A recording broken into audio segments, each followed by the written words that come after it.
I'm Richard Gould. I've been hitching horsehair for 17, 18 years now, and I learned it on my own, but I don't want the art to die, so I've been teaching classes and teaching other people how to do it. I'm Leanne Linnell, and I had first seen Richard's hitching out at work. We were both working at the same place, and I was interested in learning because it's related to horses, and I'm a big horse fan. So I tried to talk Richard into teaching some classes, and it took a while to coerce him into doing that, but I took one of his first classes, and I've been hitching for about 6 years now, 5 or 6 years. And Richard's been my mentor, and he's done a really good job, I think, of teaching me the ins and outs of horsehair hitching. Well, like Leanne said, we worked together, and she'd seen my hitching and she'd bought some stuff from it and wanted to learn. And the Lander Art Center wanted to have a class on it, so they talked to me about it, and we finally decided to do a class. And it's just grown from there. I've taught, I don't know what, 5, 6, 7, 8 classes at the Art Center. And then I've got involved with the Wyoming Art Council, become a roster artist. So now I've taught classes in Pinedale, Big Piney. I've done demonstrations through the Art Council, and it just keeps expanding constantly. On the first class, I learned that it takes forever for a student to make all their own strings. So I make all the strings for them, and I have them make about 6 strings. They learn how to twist 6 strings on their own of a color. In their first class, they make a key ring.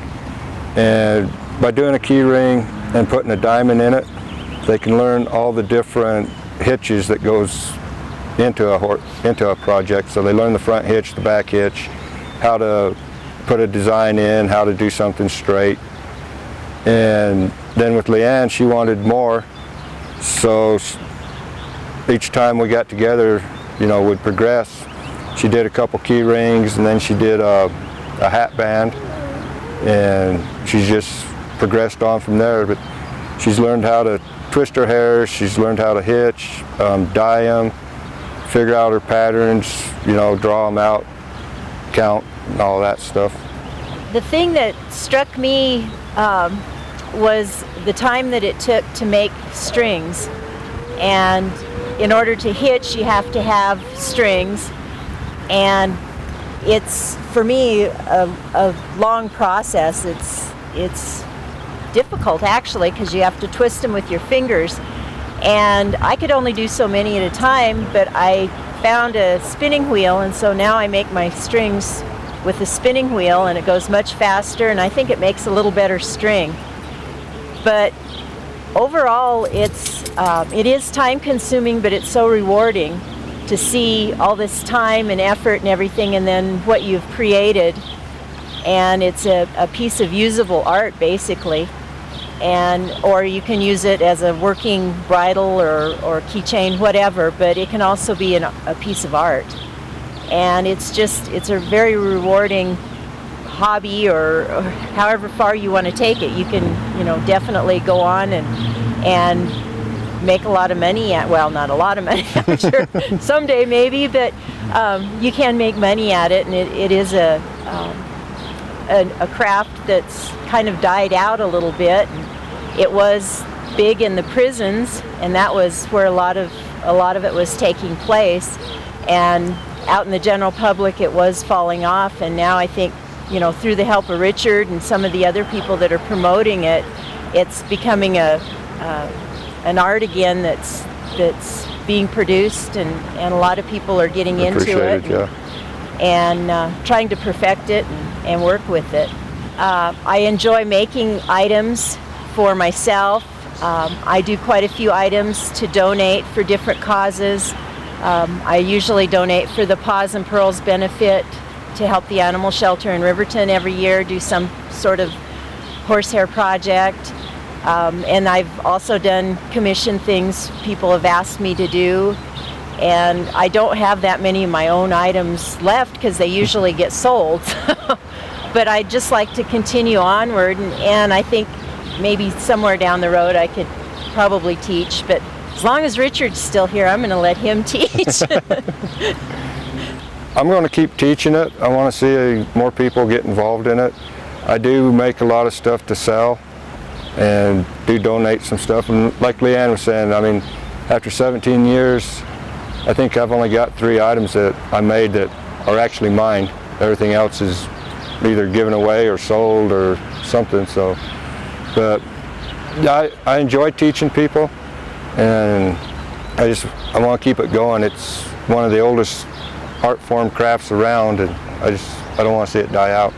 As far as I can trace, the Moors brought it to Spain when the Moors conquered Spain, and then the Spanish were amazing crafts people. I mean, their silver work, their rawhide leather, just amazing. So they really picked up on the hitching.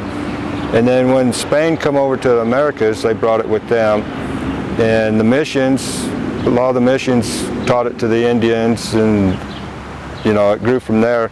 And then they taught it to the Mexicans, taught it to the Americans, and then it, you know, expanded from there. A lot of the cowboys would make their own gear. That's how I got started. I seen it in Nevada and couldn't afford it, so I learned how to do it, to make stuff for myself. And then in the prison systems, in the late 1800s and early 1900s, Rawlins, Yuma, Walla Walla, Deer Lodge, the main ones, and a couple other prisons, the prisoners did horsehair hitching. And a lot of times you'd get a cowboy that was in prison for stealing cows or something, and he'd do some horsehair hitching, and then he'd send it home to his family, and they'd sell it, and they'd help him survive the year. And you could, if you really study it, you'll learn. You can look at an old piece and tell what prison it come from. Like Yuma had a lot of really bright colors from the Spanish influence down in that part of the country. Deer Lodge had a lot of really complicated, fancy diamonds and geographic designs in their hitching. Laramie or Rawlins, you had a lot of the natural colors, kind of dark. So it's pretty interesting. I got a hold of the territorial prison to see if I could learn some history from them on it. And unfortunately, they didn't keep any records, so you know, you can't say, oh, well, I know for sure that so-and-so made this piece or anything like that. And then it just kind of, with the mass production and stuff coming from overseas and everything, it's kind of died off. And the old-timers, whether they were hitchers, leather workers, rawhide braiders, whatnot, it was really hard to get them to teach somebody. You know, it'd take a person years before somebody would break down and start teaching him the basics. And that also helped in the process of it dying out. So that's one of the reasons I finally got into teaching, is because it was so hard for people to find someone to teach them. No, I got some books to get the basics, to learn what the hitches was. And then just by going through the books and trial and error, I mean, some of the first stuff I made that I wouldn't show to anybody. Some of the first stuff we all made. But it was really frustrating, you know, because I didn't know anybody that hitched, so I couldn't ask any questions, so it was all trial and error. And you know, going through that, it is another reason I teach, you know, because it is so frustrating trying to figure it out on your own. You know, when to add this string and when to take this one away, and which hitch you want to use at what time, and so it's a lot easier with somebody there to guide you. The horsehair is all actual horsehair. And we don't take any off any tails. No, we don't. I got 300 and some pounds of hair in my garage. I've been waiting for a cop to show up. But the hair is actual hair. The hair that we use for hitching is mainly tail hair. You can use mane hair, but it's shorter, so it's hard to hitch with mane hair. Mane hair is better for twisting to make ropes and stuff like that. It's softer. Softer, yeah. And then when you're hitching, You can either do it on an object like a piece of leather for a bridle or a reins, or you can do it on a dowel. And when you do it on a dowel, it comes out round, but then you flatten it out, and then you can make your belts or whatever out of that, but it's all flat. It's a lot stronger than people would think. You know, when you got all these hairs twisted together and then it's all hitched together, so it's really strong and lasts forever if you take care of it. I mean, there's still headstalls floating around that were made in the late 1800s that are in good shape. You dye the white hair. I use rich dye for dyeing, and you know, it's real simple. You make up your dye. I tie my strings and then I soak my hair in it for 24 hours, and you rinse it off and it stays. You can buy hair already dyed, and I think it's the same process. They're using Ritz or something like that for it. And when you buy your hair, you can get it in different lengths. Like me and Leanne use 27 to 30-inch hair, which seems to work really good. But you can get it up to 36 inches long. And I've tried that, but you got so much hair there that long hair, it knots up and gets tangled up really bad. So for me, it works better using the shorter hair.